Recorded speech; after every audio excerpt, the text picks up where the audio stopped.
Bwana Yesu asifiwe sana, mtumishi wa Mungu.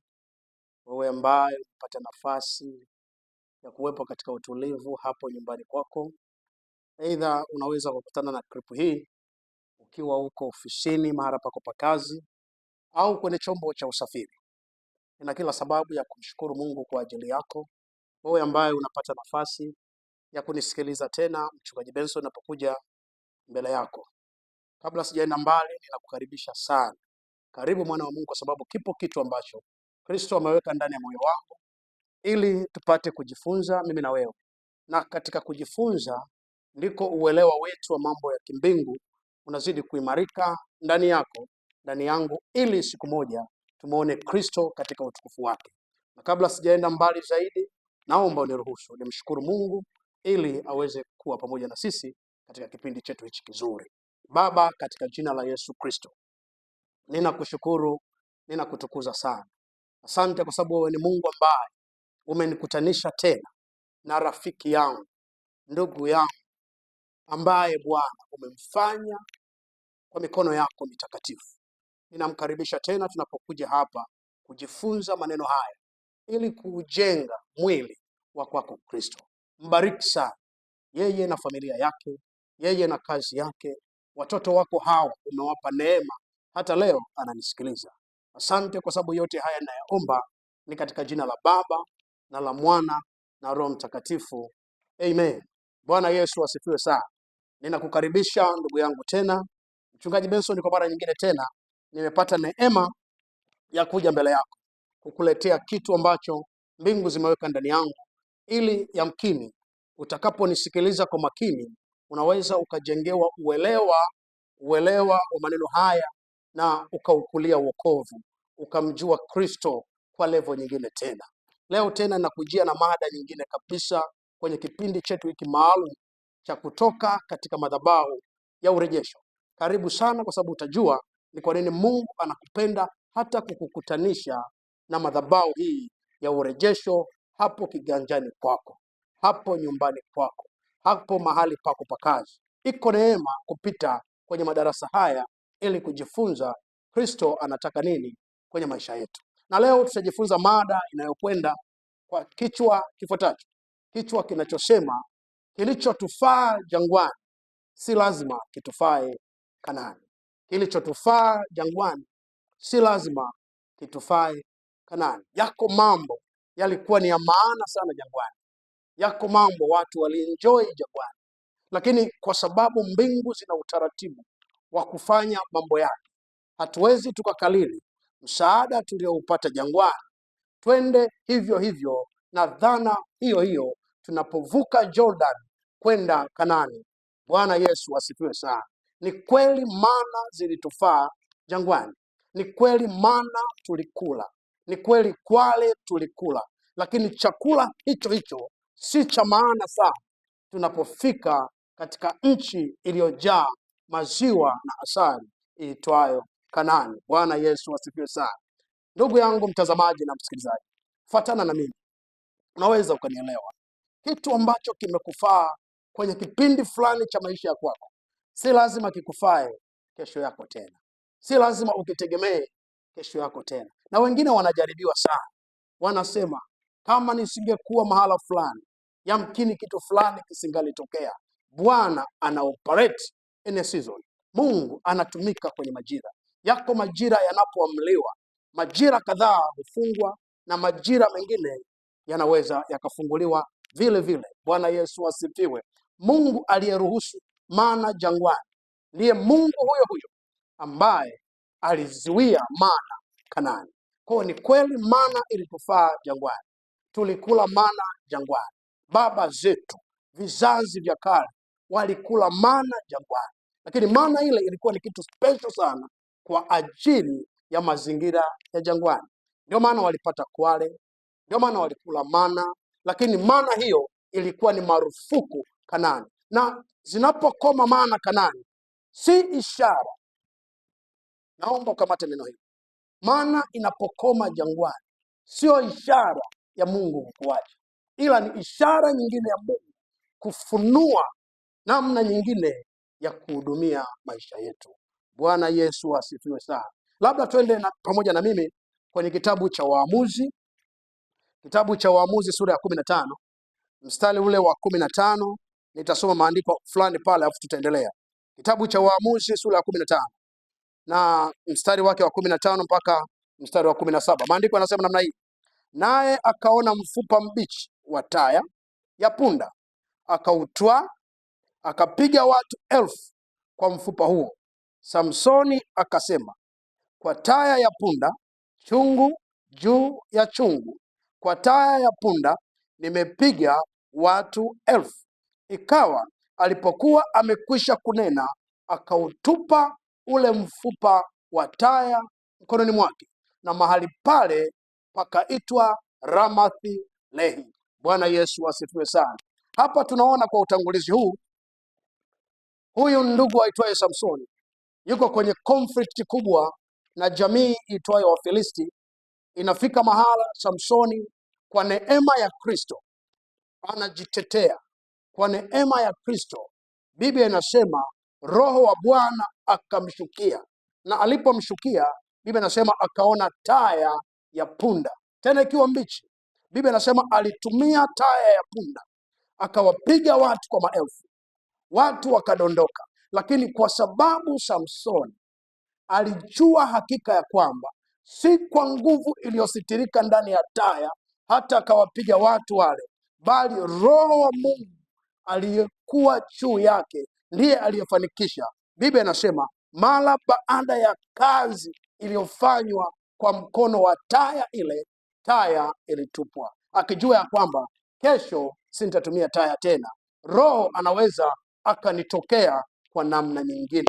Bwana Yesu asifiwe sana. Yamkini ingekuwa leo tungesikia vitu vinaitwa tire ministry, huduma ya taya, lakini Samsoni kwa weledi, akijua ya kwamba si taya bali ni Roho wa Bwana aliyefanya kazi maalum kwa wakati maalum kwa kusudi maalum. Ghafla shughuli ilipoisha, Biblia inasema Samsoni akatupa taya ya punda toka mikononi mwake. Bwana Yesu asifiwe sana. Ni kweli yako mambo ambayo umezoea kufanya, yako mambo ambayo umeyategemea sana. Ndugu, siku itakapokuja Mungu aliyeporuhusu yawepo ndiye Mungu anayeruhusu yaondoke. Usibabaike, usiyumbe, usihadaike. Hebu kubali ya kwamba Bwana hajakuacha bali, ila Mungu anatengeneza njia nyingine sahihi ya kukusaidia toka mazingira mamoja kwenda mazingira mengine. Tunajifunza kilichokufaa jangwani si lazima kikufae Kanaani. Bwana Yesu asifiwe sana. Kabla sijaenda mbali, ziko nukuu ambazo ningependa nikushirikishe Bwana wa Mungu. Ni vizuri ukashika hiki. Nukuu ya kwanza inasema namna hii: kukosekana kwa mana Kanaani iliyotufaa jangwani si ishara ya Mungu kutuacha. Narudia.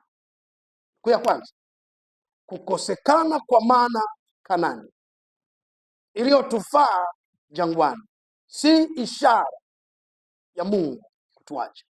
Nukuu ya pili: Mungu hufanya jambo kwa watu wake kulingana na majira na nyakati zilizoamriwa juu ya watu wake. Nitarudia tena. Mungu hufanya jambo kwa watu wake kulingana na majira na nyakati zilizoamriwa juu ya watu wake. Na nukuu ya mwisho ya tatu inasema, si vizuri kumkariri Mungu katika utendaji kazi wake. Si vizuri kumkariri Mungu katika utendaji kazi wake. Bwana Yesu asifiwe sana. Bwana Yesu asifiwe sana. Biblia inasema toka kitabu cha Kutoka, naomba twende pamoja, sura ya 16. Nitasoma mstari wa kwanza mpaka wa 4. Kitabu cha Kutoka sura ya 16 mstari wa kwanza mpaka wa 4. Biblia inasema, kisha wakasafiri kutoka Elim na mkutano wote wa wana wa Israeli wakafikiria bara ya Sini iliyoko kati ya Elim na Sinai, siku ya 15 ya mwezi wa pili baada ya kutoka kwao nchi ya Misri. Na mkutano mzima wa wana wa Israeli wakamnung'unikia Musa na Haruni huko barani. Wana wa Israeli wakamwambia Laiti tungalikufa kwa mkono wa Bwana katika nchi ya Misri, hapo tulipoketi karibu na zile sufuria za nyama, tulipokula vyakula hata kushiba. Kwani mmetutoa huko na kututia katika bara hili ili kutuua kwa njaa kusanyiko hili lote. Ndipo Bwana akamwambia Musa, tazama, mimi nitaonyeshea ninyi mvua ya mikate kutoka mbinguni, na hao watu watatoka nje na kuokota kila siku sehemu ya siku, ili nipate kuwajaribu kwamba watakwenda katika sheria yangu ama sivyo. Bwana Yesu asifiwe sana. Lakini ongeza mstari wa 13. Tuongeza mstari wa 13 mpaka 15, tutaona neno moja pale ili tuendelee vizuri na kipindi chetu. Ikawa wakati wa jioni, kware wakakaribia, wakakifunikiza kituo, na wakati wa asubuhi umande ulikuwa juu ya nchi pande zote za kituo. Na ulipoinuka ule umande ulikuwa juu ya nchi. Kumbe juu ya uso wa bara kitu kidogo kilichoviringana kidogo kama sakitu juu ya nchi. Wana wa Israeli walipokiona wakaambiana, nini hiki? Maana hawakujua ni kitu gani. Musa akawaambia, ndiyo mkate ambao Bwana amewapa ninyi mle. Bwana Yesu asifiwe sana. Tunaona hapa maandiko yanazidi kutueleza ni vitu gani viliwafaa wana wa Israeli jangwani. Miaka yote wamekaa jangwani, wamesafiri jangwani toka Misri, wanavuka Shamu, wanaendelea jangwani, wanatamani yaliyokuwa Misri. Lakini maandiko yanatuambia mbingu zikasikia manung'uniko yao, mbingu zikawaelewa, mbingu zikajua shida inayowasibu watu hawa. Ndipo hapa tunaona dhana ya mana, na si mana tu, mbingu zikaongeza kitu kingine, kware, maanake wakapata na nyama. Bwana Yesu asifiwe sana. Kwa hiyo dhana hii inahamishwa kutoka kwenye kufikiria masufuria ya nyama kule Misri, ijapokuwa walikuwa chini ya utumwa, lakini nafasi ya kukumbuka hata hayo masufuria ilipatikana. Kwa hiyo wakajikuta basi wanamnung'unikia Mungu kupitia Musa, wanasema ni bora tungalikufa kwa mkono wa Bwana tukiwa Misri, ni bora tungekufa tukiwa watumwa, huku tunakula nyama kwenye masufuria yale. Lakini mbingu kwa sababu zinawapenda, mbingu ndizo ziliotoa Misri, zikasema isiwe shida, hawa watu tutawanyeshea mikate. Tunaona maandiko yanatuambia kila asubuhi mana iliokotwa na jioni wakala nyama za kwale. Bwana Yesu asifiwe sana. Kwa hiyo it was like manna mentality. It was like manna mentality. Manake ufahamu wao ulijaa mana, ufahamu wao ulijaa nyama ya kwale. Watu hawa walikula, waliamka kila asubuhi, kwa ikajengeka kama desturi ya wao kupata hicho kitu. Bwana Yesu asifiwe. Hawa watu ambao ninawaongelea ni watu ambao wamepita kwenye nyakati tofauti tofauti. Tunaona wakiwa Misri wako utumwani, ijapokuwa walikuwa utumwani, lakini akili zao zinazoeshwa kupata nyama kwenye masufuria yale. Wanavuka bahari ya Shamu, wanakuja jangwani, wanapita kwenye majira mengine, lakini akili zao bado zinawaza masufuria ya nyama ya Misri. Lakini Mungu akasema, sasa nitawatengeneza kwa namna nyingine. Acha niwategemeze kwa namna ambavyo mbingu inataka.